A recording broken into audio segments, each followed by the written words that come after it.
What's up, everybody? Welcome to Podcast Now Back to the Past. I'm Alex, and in this video, I want to talk about Spyro the Dragon, the first Spyro game, first released on September 9th, 1998. This is a very important week. Technically, tomorrow is the 25th anniversary of this legendary game, and we have the Reignited trilogy, and this is actually what I played it on. So before you say, Alex, why didn't you play the original 1998 version? I actually do want to get it physically. You know, I'm into collecting the physical games now, and I'm going to get it one day, but I don't have it as of right now. So I went back to the Reignited trilogy, which, by the way, turns 5 years old very, very soon, so it's almost an anniversary for that one as well. But I wanted to celebrate this 25th anniversary by talking a bit about this game, my history with the series, and just how good I think this game still is right now. And by the way, let me just throw this out here. Can we please, for the love of Jesus, get a Spyro 4? I do think it's going to happen. I really, really believe it, and hopefully we get that announcement relatively soon. All right, so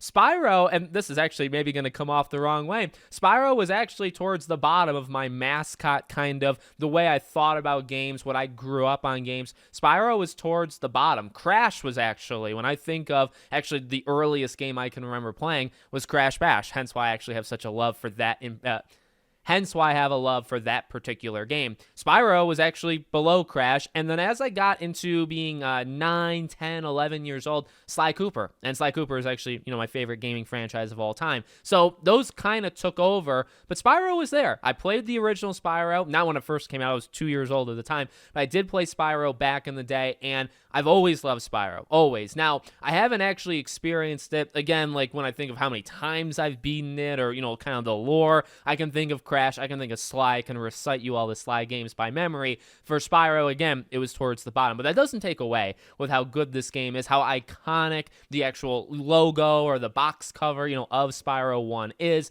So good. By the way, not rare, but definitely on the higher end of like expense if you're looking to buy it physically. All three of them are a little expensive. We're only talking about the first game right now. We can talk about the other two later, but this started a franchise and it did it so well. And Insomniac, back then, doing a little bit of history, trying to get ready for this video. Well, number one, they weren't really all that known. And number two, the game they made right before this kind of bombed. So they were looking at this game as like, okay, well, we need to make this work. And this also was a push to go after younger audiences. So you had games like this. You had games like Rugrats, I think, which were released the same year. But it was a push by Sony to try to get into the younger demographic to compete with Nintendo. And I'd say they did it, because I'd say, actually, ultimately, when you think of Crash, maybe not now, actually now it's with Xbox, right? But when you've thought of Crash and Spyro historically, although both of them, Naughty Dog and Insomniac, gave up the rights, and that may, be a haunting thing for Sony nowadays, but when you think of them, you think of PlayStation. These were PlayStation icons, PlayStation mascots of the late 1990s and the early 2000s. When you thought of Spyro, you thought of PlayStation. When you thought of Crash, when you thought of eventually Sly Cooper, a little bit older, kind of an audience for Sly.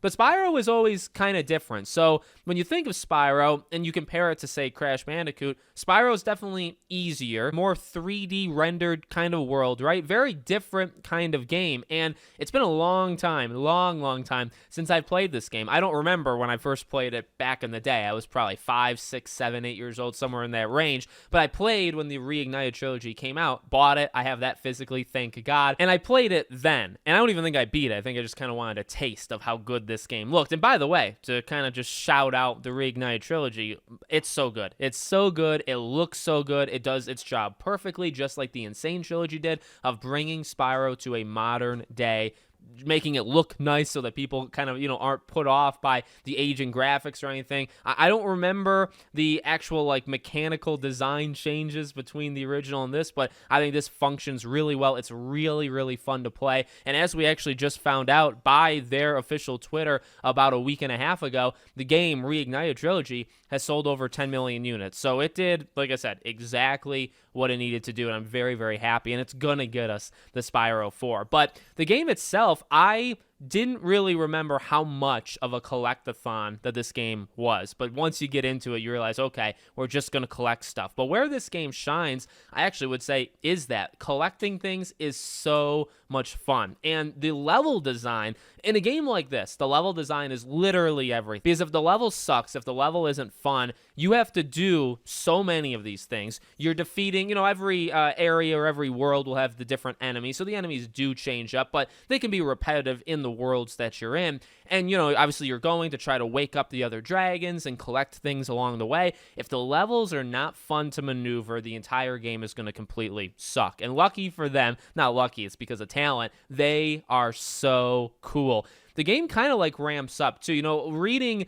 the older reviews for Spyro, which I did to get ready for this video, one of the criticisms was talking about the low difficulty. And again, I think compared to, say, Crash Bandicoot, when I think of Crash, oh my god, I think of dying a lot. I think of the Insane Trilogy, also dying a lot. That game, I would not even hesitate to say Crash is harder than Spyro. Spyro starts out extremely, extremely easy just to kind of like get you through the beginning stages and, okay, how you're going to do certain things and where to go and what to do, okay? But as it picks up, it's not like the easiest walk in the park. I could, I have a 9-year-old daughter. I could probably easily recommend this to her. But if you're 4, 5, 6 years old, if this is your very first video game, say, of all time, I don't actually know, if it's going to be all that user-friendly. It's definitely the easiest of these iconic, kind of children games of the Crash and Spyro and all that era. But it actually does get rather difficult, at least in parts. But I appreciate that because I think you need a little bit of a challenge. Even if I'm a little bit older, I think you need a little challenge, and the game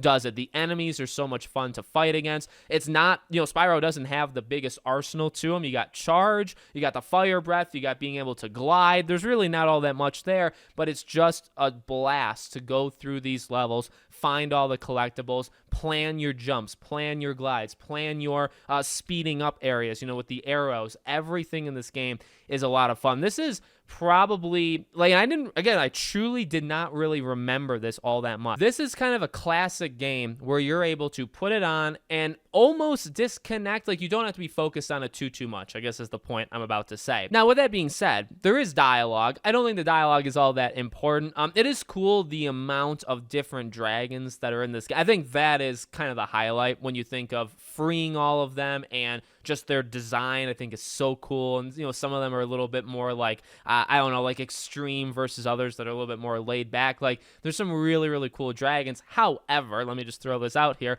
In terms of what they're saying to you, some of them will say like, 5, 6 words, and then Spyro will say like 5, 6 words. But it's very limited in terms of the talking. It's also very limited in terms of the setup, like Nasty Nork, and you see him once and then you see him at the end and you defeat him. I actually really like how they did that towards the end of just having it kind of be chases.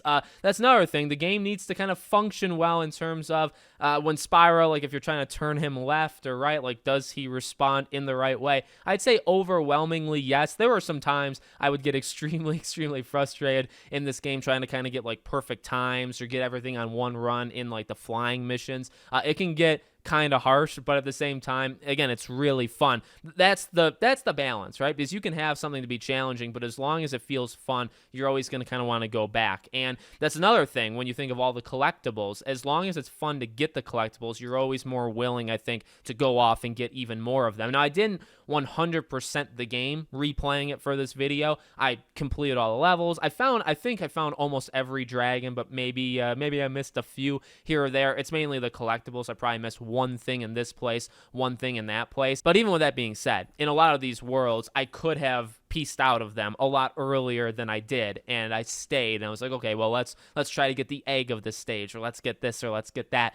The game really, I'd say it's so much fun that it makes you do it, but that's its bread and butter. The collectibles, I'd say pretty responsive movement, his fighting, again, is pretty okay. Like, it starts out easy, and then some of the enemies get a little annoyingly difficult, but they're fun. They're fun to defeat, and again, you're playing the Reignited trilogy. I can't speak to this next part on the original, but it looks so good. Visually, it looks so good. You can just kind of stare. You can kind of marvel at the design of the enemies or of Spyro or of, whatever you want. The game just looks so good. And it's coming out in 2018, me playing in 2023, you could have fooled me. Could have said this game came out now and it would have been, I'd say, up to the standards of what a remake, nowadays is. They did such a good job. And again, in some ways, this game is more one-dimensional. I think a thing I had to think about when going through this game was, okay, well, this is the first one. This is the first one. I actually don't remember too much of 2 and 3. I remember 1 because I feel like if I played any of them a long amount of time, it was going to be number 1 back in the day.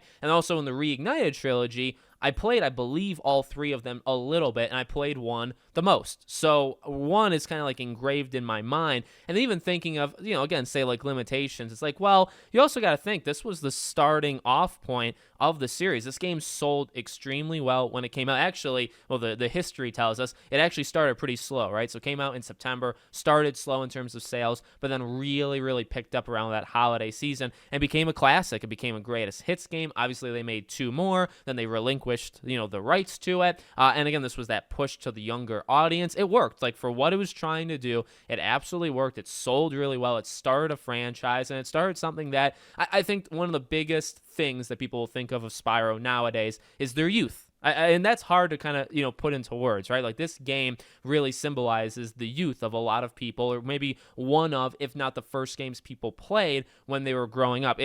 To me, it can't hold the exact same level of just love. I guess I do love this game. I love this series. I want it back, all that stuff. But like Crash is that for me. Crash is the game and the franchise that I literally, not necessarily like grew up on, but it's the one that I like first started, the very first game I ever played. I played more games after that, and I played more games that weren't Crash than were Crash, but Crash will always be that game. So that's, I think, what makes Spyro, to many people, so legendary, so popular. It is a good game, and I think it actually still holds up rather well, and I think it's collectible hunting. I think it's something that's kind of laid back. You don't have to focus on it too hard. It's not too hard of a game. You can kind of just sit back, relax, and kind of enjoy it, and there's definitely a place for games like that. Now, I actually wish there were more of them, right? So you have all that, but then on the other side of things, this game defined the youth for a lot of people of the first, game they maybe ever played, and that's very, very special. So there you go. Spyro 1, 25 years old. I guess we're going to have to do the other 2 very, very soon because they're about to turn 25 as well, but hopefully we get the Spyro 4. That's a big part of, I think, all these creators. You may see other Spyro videos